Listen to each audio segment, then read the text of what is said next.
wherever you happen to be. This is Shakespeare Therapy, Herbal Healing or Herbal Healing.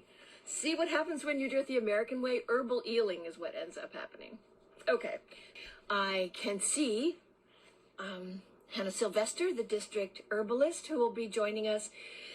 But first we start with just breathing and breathing and breathing. I always think about how in exercise class and aerobics class and all that stuff, they used to say, don't forget to breathe.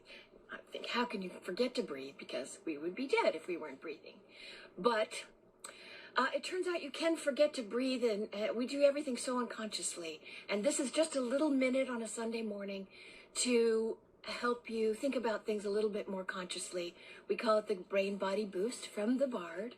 And today we're going to be talking with Hannah about cooling herbs, how to stay cool, maybe metaphysically as well as physically in the hot summer. And I was just in Washington, D.C. last week where it was 100. And 100 seems like, yay, 100. But really, not really in living in it. So I was thinking of a couple of things about what we choose. And for some reason, this line from Romeo and Juliet kept coming to me about my seasick, weary bark. And bark is, in Shakespeare's, usually a little boat.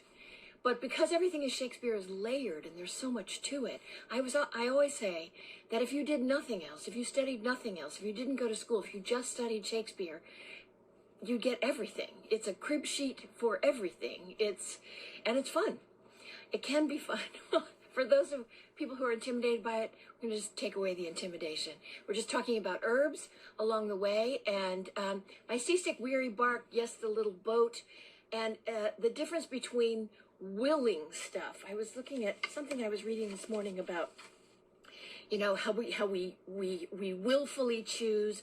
We make choices out of fear or confusion or desire for convenience or comfort or just pleasure, expediency, all of that stuff. Immediacy, immediate gratification, as opposed to willingness where we go with the flow. And that's, I think, why I was thinking about Romeo's seasick, weary bark, because you can be this little boat that's tossed around by circumstances all the time, or you can let the waves toss you and roll you and guide you and take you to a safe shore. And these are one of the ways that we hope to contribute to that by finding quick, easy, quick and clean ways to add natural healing to the body and make that a clear channel for health, and keeping the brain sharp, keeping the memory sharp, keeping the will of Shakespeare sharp. So I always forget this part. I'm Garrett Qualey, author of Botanical Shakespeare. I got a nice clean copy. Last week, actually, the herbs that we discussed are also cooling herbs. Herbs, oh my gosh. Let's bring Hannah on. Hello, Hannah, and she's in a different place today. So Hannah is in Lincoln in the UK, which is in Lincolnshire, presumably. Okay. Yeah. Lincoln, Lincolnshire, New York, New York. Now, we only have people on who live in the same place twice. So we're going to be talking, like I said, today about cooling herbs. So we have 3 for you. And the first one from a Shakespeare standpoint is a little bit confusing because he talks in The Tempest, only one mention, although it's in 2 different scenes, about the line, hanging the clothes on the line. But it's not a laundry line. It is a lime tree or a lime tree or a linden tree. And this is where Hannah takes over.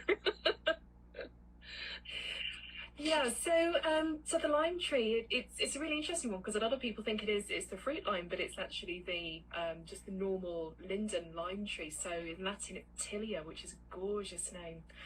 So why didn't you take it from that instead of confusing us all with these multiple names? But we'll take it up with the Latinists later. Okay, carry on. But yeah, the leaves kind of tell us a lot about it. Really, I've not got a leaf with me, but that's essentially what the leaves look like. And they're a very, very definitive heart shape. So it's you can kind of eat the leaves if you want to, but it's actually the little bracts and the flowers that are the most useful part. Mm-hmm. And but don't they smell just incredibly? They have an amazing smell. We have them in New York, and you can always tell when the season is happening because it's like, what smells so good around here? So I think in the same way that people hung their laundry back then to dry on lavender fields, which is why lavender, which we talked about last week a little bit, gains the reputation of laundry soap and sheet spray and all that kind of stuff. Linden too, but do we have linden spray for sheets? I mean, no, I don't think we do. I mean, it's something that that you'll find. It's something that you'll find in most sort of built-up areas because it's a really it's a really easy to grow tree, but when you walk underneath one when it's in full bloom at this time of year, it's a very, very sweet, very, very sort of sickly, sort of sweet smell, and that's what draws the bees to it. And it tastes as good as it smells, really. That reminds me of a line in Shakespeare about sweetening this neighbor air. I love that, and that's what linden trees do. So let's move on to what's our next cooling herb? Herb. The next... Drive me crazy. Anyway, and everyone else. Go ahead. We've got mallow. Mallow. Again, one that's only mentioned once in Shakespeare, but yes, tell us about the mallow. So the mallow family is quite big, really, but there are a couple of ones that are more useful. So this is a leaf from the marshmallow. A lot of people don't realise that marshmallow is actually a plant rather than just a sweet spongy white. Yes. What is that? How did that even get the name marshmallow? These, chemically processed mush balls that you put in s'mores. Well, originally they were actually flavoured with the root of this plant.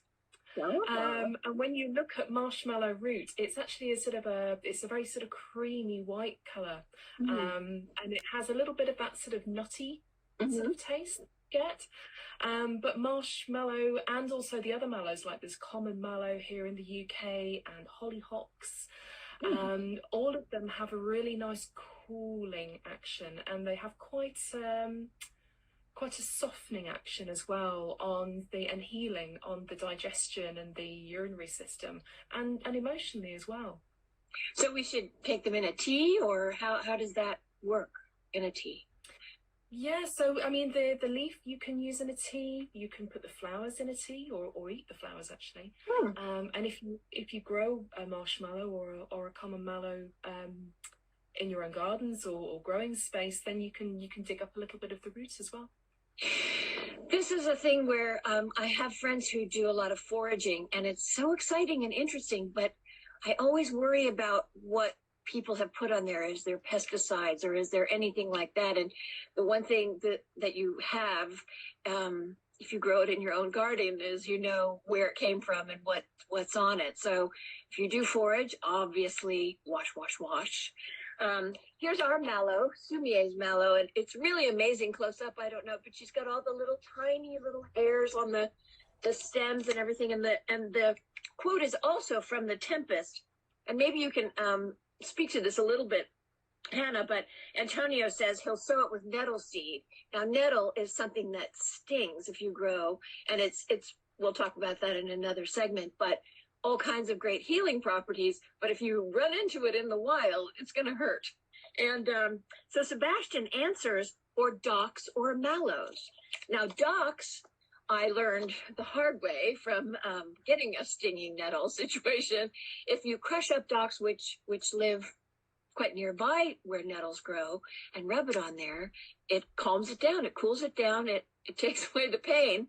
Otherwise, you have to wait 24 hours, really almost to the minute. I experienced this for the purposes of the book. But mallow, do you do the same thing? Can you crush it up and put it on a nettle sting or a bee sting, a something sting? Well, I mean, that to be honest, I've not actually heard of that, but I think the nature of it would come from the fact that it's cooling. So if you were going to make a tea or an infusion from the leaf or the roots, then you could certainly bathe the area in the cooled tea to help to take the cooling down. You wouldn't get a lot of, because it's, as you said, you know, there's loads of hairs on the leaf that make it. That's what makes it really, really soft. But it would be difficult to smoosh it up as much as you'd want to get some juice out the leaf. So making an infusion and then dabbing it on would be much better. But it does show the amazing knowledge of Shakespeare, that he just throws us in a by conversation, really, and it's accurate and now useful. Okay, moving on to our third herb. So the third one we've got today is rose. Oh, lovely roses. And pretty much all roses are medicinal. So the ones that we would commonly use medicinally and in teas and for their medicinal benefit are the damask rose, but also the dog rose as well, the wild rose. And again, it's another really sweet one, but rose is all about the cooling. And one place that it's particularly sort of really apparent in its really good use for cooling is in menopausal hot flushes. There is nothing better to soothe a menopausal hot flush than rose. It's wonderful. I have a lot of friends who can use that information. Okay, well, now rose, as opposed to mallow and opposed to linden or lime or line, which are mentioned in the Tempest, and they only get one cameo appearance in all of the canon, rose is the most often mentioned flower, plant, anything. Roses all over the place in poems. And we all know, believe it or not, we all know the one quote, a rose by any other name, or any other word if you're looking at the first folio, and that's a whole nother argument that we're not going to get into today. However, not all the rose quotes are, you know, sweet and, you know, poetic and lovey-dovey and all of that stuff. Now, the interesting thing about the rose by any other name from Romeo and Juliet, even little kids know it, like they know to be or not to be. It's in the fabric of the air. They don't know how they know it. I don't know how they know it, but I used to teach a class to 4th to 6th graders, and they know it. And it's fascinating. So we're going to look today for our little brain boost at a different line. I don't know if you guys have been keeping up, and I haven't really pushed it hard, but learning a line a week is a great thing to do to sharpen your memory and your brain and keep those critical thinking skills. And what I was talking about at the beginning about willful versus willing, and keeping that willing flow and keeping the flow going through the body, keeping cool, making good decisions, you know, having sort of a cool path through your life. Anyway, so the line I chose is could be seen, well, you decide, is from Sonnet 35. And it's roses have thorns and silver fountains mud, and loathsome canker lives in sweetest bud. So our first, I shouldn't go over them now. Roses have thorns and silver fountains mud, and loathsome canker lives in sweetest bud, which is about, be careful about just judging from the outside. There's, you know, don't judge a book by its cover. Something that looks sweet and enticing on the outside has other stuff going on. It's about a clarity, seeing the truth of something all the way through. I actually think that that's what Shakespeare is about as well. But anyway, so our first line was from our first sort of dress rehearsal episode was, oh, what a piece of work is man, how noble in reason, how infinite in faculty. And last week was marigold. That was a tough one, and I didn't really push the memorization of it, but the marigold that goes to bed with the sun, and with him rises weeping. And now we have roses have thorns, and silver fountains mud, and loathsome canker grows in sweetest bud. A cautionary quote. Thank you, Hannah, for your cool advice on the herbs, and we will be back next week with well, certainly suggest herbs that you want. We have an idea of what we're going to do. This is June. This is the end of June. We've gotten through the first half of the year, folks. We have another half year to go. It's been interesting so far.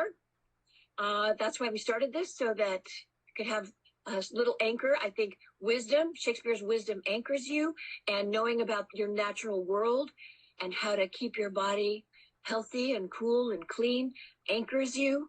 And we want things that we can hang on to while the world is in such a shifting, crazy place.